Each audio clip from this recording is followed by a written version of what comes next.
గౌరవనీయులు HMS general secretary గారు రియాజ్ అహ్మద్ గారు, అట్లానే వారి రాష్ట్ర బాడీ మొత్తం, సింగరేణి వ్యాప్తంగా ఉన్నటువంటి 11 ఏరియాల నుండి వచ్చినటువంటి హెచ్ఎంఎస్ నాయకులందరికీ కూడా హృదయపూర్వకంగా నమస్కారం.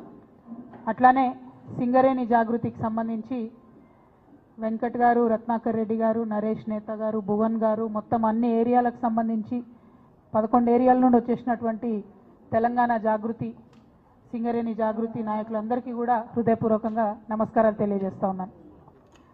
మీ అందరికీ తెలుసు, సింగరేణి అనేటటువంటిది తెలంగాణ రాష్ట్రంలో మనం కొంగు బంగారంగా భావిస్తాం.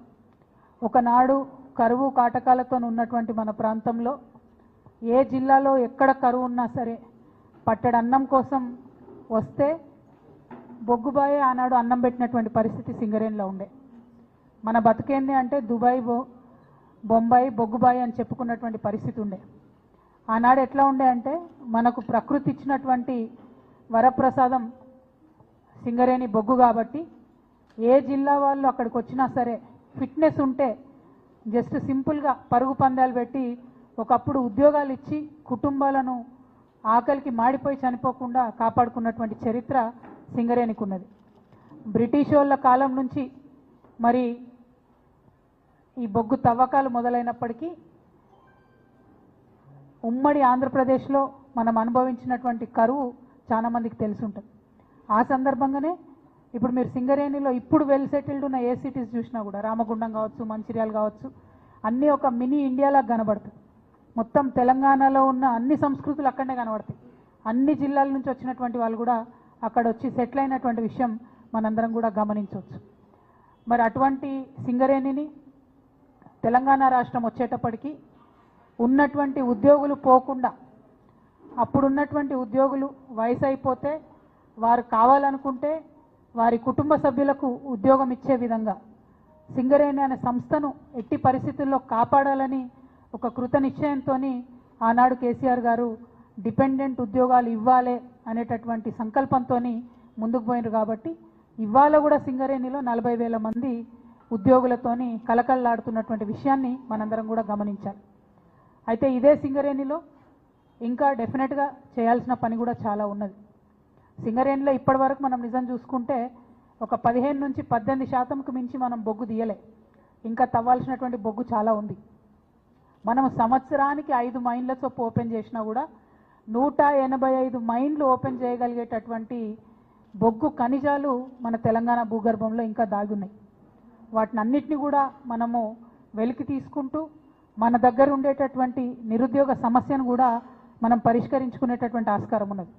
ఈ పాలసీ నేను కొత్తగా చెప్పింది కాదు. కేసీఆర్ గారు ఉన్నప్పుడే, ఆనాడు నరసింహరావు గారు ఉన్నప్పుడే 185 మైన్స్ చేయొచ్చు, సంవత్సరానికి ఒక 5 మైన్లు ఓపెన్ చేసుకోవాలని అనుకున్నాం. ఇప్పటికైనా కూడా నేను కాంగ్రెస్ ప్రభుత్వం డిమాండ్ చేస్తూ ఉన్నా, ఖచ్చితంగా అండర్ గ్రౌండ్ మాన్యువల్ మైన్స్ని ఓపెన్ చేయాల్సినటువంటి అవసరం ఉన్నది.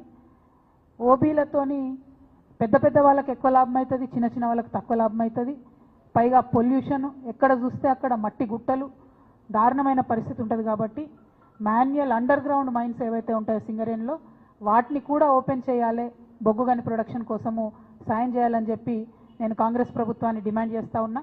మరి మీ అందరికీ తెలుసు, ఒక్కొక్క సింగరేణి కార్మికుడు యావరేజ్గా దాదాపుగా ఒక 6 టన్నుల బొగ్గును ఉత్పత్తి చేస్తాడు ప్రతిరోజు. మోడీ గారి లెక్కలు అంటేనేమో టన్నుకి 25,000 రూపాయలు. కానీ మోడీ లెక్కలు కాదు, మనం మామూలు లెక్కలు తీసుకున్నా కూడా టన్నుకు 5,000 పట్టుకున్నా కూడా ఒక్కొక్క కార్మికుడు సింగరేణిలో రోజుకు 30,000 రూపాయలు సంపాదించి తెలంగాణకు ఉల్టా ఇచ్చేటటువంటి పరిస్థితి ఉంటుంది. అంటే సింగరేణి కార్మికుడి చెమటతో తడిచినటువంటి ఆ బొగ్గుకు అంత విలువ ఉన్నది. కానీ సింగరేణి కార్మికులకు మనం ఇచ్చేది చాలా తక్కువనే ఉంటుంది. ఇక మోడీ గారు ఏం చేసిండ్రు, ఇచ్చేటటువంటి జీతం మీద ఇన్కమ్ ట్యాక్స్ 10-15 ఏళ్ళ నుంచి అడుగుతున్నాం ఇన్కమ్ ట్యాక్స్ రద్దు చేయాలని. ఇంకా కొత్తగా ఆయన పర్కులు కొత్తగా ఇస్తారు. ఆ పర్కులన్నిటి మీద కూడా వాళ్ళు ఇన్కమ్ ట్యాక్స్ వేయడంతో చాలా అదనంగా భారం పడుతుంది.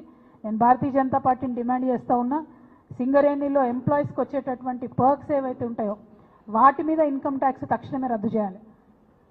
ఇతర పిఎస్యూస్లో ఎక్కడన్నా ఇన్కమ్ ట్యాక్స్ పర్క్స్ మీద వేసినటువంటి